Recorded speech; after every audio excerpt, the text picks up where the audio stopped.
episode of WSSA Unleashed. Today, as our very first episode, we have the big dog for, about 5 questions. And we hope you sit, stay, and listen for the entire podcast. All right, Ava, you kick it off. All right, so Mr. Griffith, starting off with your first question, what's the merger of the upper campus going to look like? Well, this is going to be really very exciting for Shadyside Academy, historic in many ways.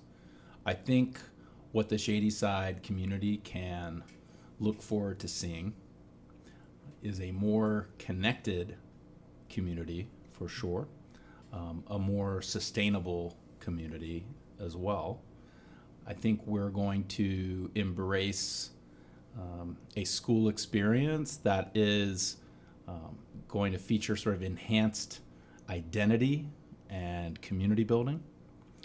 You're going to see an expansion of extracurricular activities for senior school students and middle school students, with the potential for a lot of those new activities to be interconnected and peer-oriented across those divisions. But I think in general, you're going to see renewed community spirit and a deeper sense of that notion of one Shadyside, which I think is long been in our lexicon of aspiration, but I think we're going to become a lot closer to realizing it with this move. Yeah. You're talking about some extracurricular help. Like, what are you planning? Like, do you have anything that pops to mind? First things first. For sure. I mean, if you start with our mission at Shadyside, right, which culminates in the idea of challenging students to become responsible leaders. And, I have said that with the move of the middle school to this campus, automatically we position 500 senior school students in a new way as leaders, just based on the fact that those middle school kids are going to be observing you, emulating you, following your lead on a daily basis. And so it brings an additional burden of responsibility and significance to how our senior school students carry themselves on a daily basis. Formally, I think we're going to be able to, in time, develop a lot of really unique chances for senior school students to mentor middle school students, to sort of support their clubs and their advisories that have a natural meshing with many of the clubs and advisories in the senior school, certainly while still keeping the club experience distinct. But imagine the possibilities of running something like WSSA with a whole army of 6th and 7th grade and 8th grade boys and girls here to help you with setups for just even this podcast, right? Yeah. And to be a part of your crew of minions that make all of this happen, and to watch you more than they get the chance to watch you on a daily basis lead WSSA, and then maybe in a more informed way inherit the leadership roles that you all have with an organization like this, and take the podcast to the next level in the following generation. So all of that, I think, is not only going to enrich the middle schoolers' experience, but this is really a two-way development street for senior school students as well. Yeah, sounds awesome. I always wanted to have my little army. Yeah. I agree with you. Yeah, I like the army. All right, you got the third question. All right.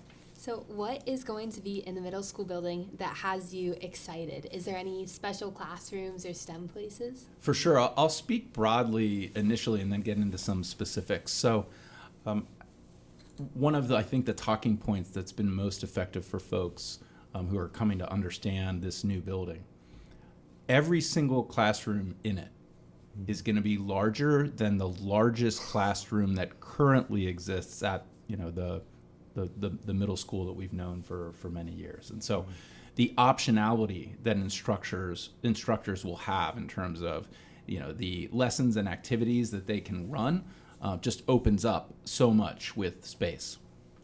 So bigger, larger classrooms that provide more educational and teaching options. 2, natural light is going to beam through this entire space. The vast majority of the exterior is glass, combined with red brick and limestone. And if you compare that to the current middle school, which was an old 19th century mansion and kind of dark, it really is going to be a much more visible and stimulating environment in terms of natural light, which we know from research is a really key component to a successful learning space. And then 3, it's going to have more open, collaborative and community spaces in it than the current middle school. I mean, we have the cafetorium, but outside of the cafetorium, there really isn't a place where maybe more than 4 or 5 people could gather for an event or a concert, etc.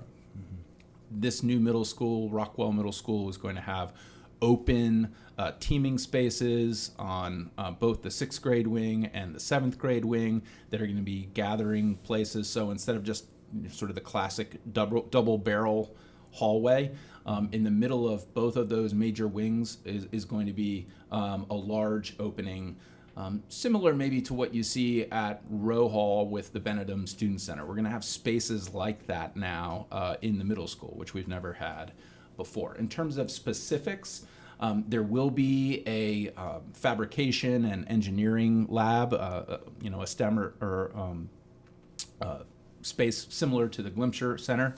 And one of the things we did that I think could really have some interesting outcomes into the future is that we placed that STEM lab right next to the visual arts room. And there's actually, a walkway that is going to allow students and teachers to kind of move really easily between those 2 spaces. And so that we're hoping that it's going to set up for some really nice intersection between sort of technology, engineering, fabrication, and the arts and humanities, which is sort of strategically something that you'll see in the immersives courses we're offering this year in the senior school and into the future. But we'd like for students to have more opportunity to kind of learn in those interdisciplinary ways or at the intersection of the arts and technology. All right. Yeah, sounds great. So they're going to have like their own little personal Glimcher. They're going to have their own personal Glimcher, but that doesn't preclude, obviously, as we were speaking before, in terms of the 6 through 12 mentoring programs, doesn't mean that they might not also take advantage of the Glimcher or partner with senior school students on certain extracurricular projects over there. But yes, the existence of the middle school is going to put no additional pressure on the resources that are available in the Glimcher Center for senior school students on a daily basis. They will have their own kind of age-appropriate, right-sized, lab of that sort. Yeah. All right. So shifting over to the next question, why did you move the middle school to like where the location is now, like take down Hunt and the library? Yeah, thank you very much for that question. We looked at a lot of different locations, probably 5 or 6. This location made the most sense based on a few things we were trying to achieve. Number 1 was density. So we wanted to have the middle school be a part of a connected community.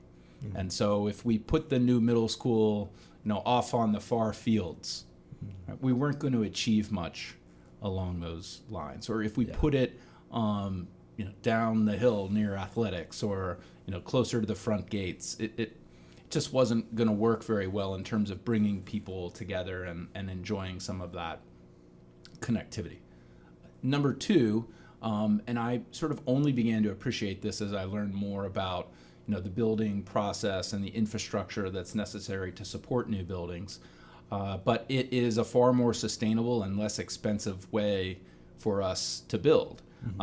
In that all of the new buildings you would put up at Shadyside need plumbing, they need electrical wiring, and if we position the new building close to the current facilities that have those resources, you just run the line underneath the road as opposed to having to invest all of the dollars necessary to establish that underground infrastructure, in a location like the far fields, which was a place that people kind of came up with initially as something we should look towards.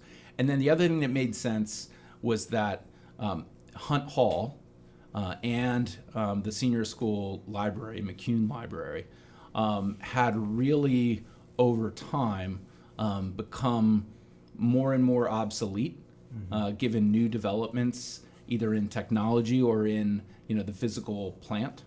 And number two are buildings that were close to 100 years old, and given how much the utility they had versus the deferred maintenance costs for each of those buildings, it made sense for them to be prospects to be lowered. And that is all a part of this change. It's not just about connectivity and learning, although those are the leading motivators, but it's also about sort of the long-term sustainability of the school.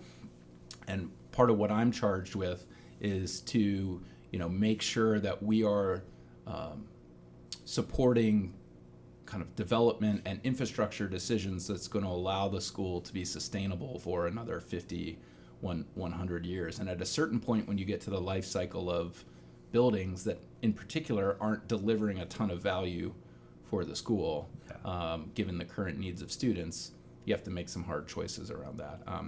There's a consultant that helped us through the process and had a great line.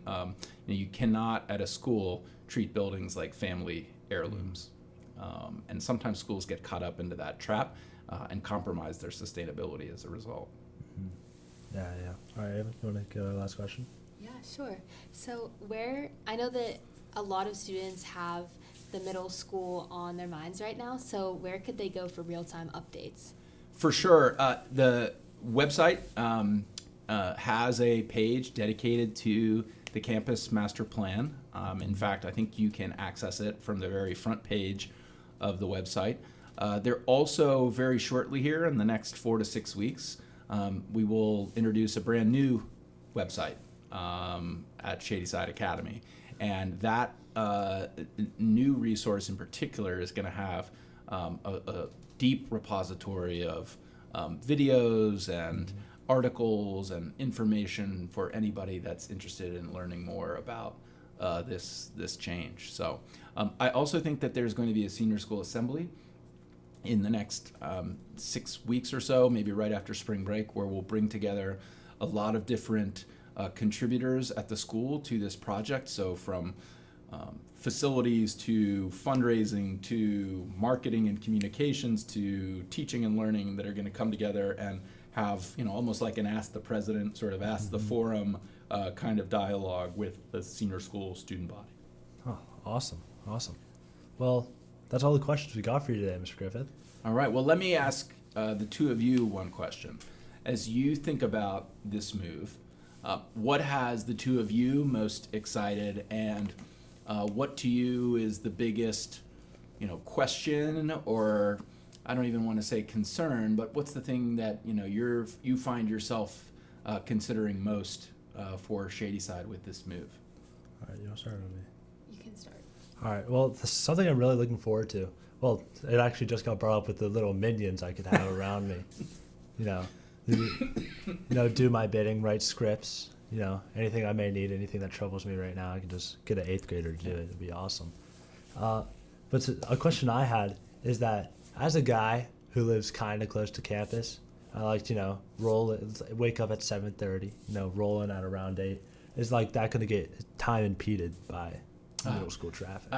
Let me speak to this really quickly, because I think this is an important part of the information that we're trying to share. So, and I don't know that we've necessarily communicated this broadly to the students in a direct way, but we are building a west gate to the school that'll be down the hill, kind of along the first baseline of the baseball field on the west side of campus, and it will allow for us to have, number one, a second access point to help with the distribution of vehicles in the morning, and also from a crisis management standpoint is an advisable move. It's actually a part of the first master plan for the school in the 1920s, and here we are finally delivering on it a century later. We also are going to structure the start times in the morning so that we don't have peak drop off at the same time. So middle schoolers are going to be in the building by 7:45, and senior school start at 8:15 like it always has, and that half hour of buffer, I think, is going to set up pretty well for the morning commute, not to be too impeded. And then finally, we're going to realign, in anticipation of this move next year, the traffic flow of the school. And so instead of turning left at the Y in the road, which is a British tradition, we are going to Americanize it, and everyone's going to go to the right up past Eastover. And that is going to reduce the number of intersections that you might have to go through to drop somebody off at the middle school, and allow for a more continuous kind of flow of cars in the mornings. All right. Ava, you have a question? Yeah, Ava, what do you got? I mean, since I'm a senior, I'm leaving long before this opens, so I guess I'm just excited to see how it's going to impact the younger grades and how it's going to benefit them a lot, because I know I'm friends with a lot of freshmen, so I know that they're excited.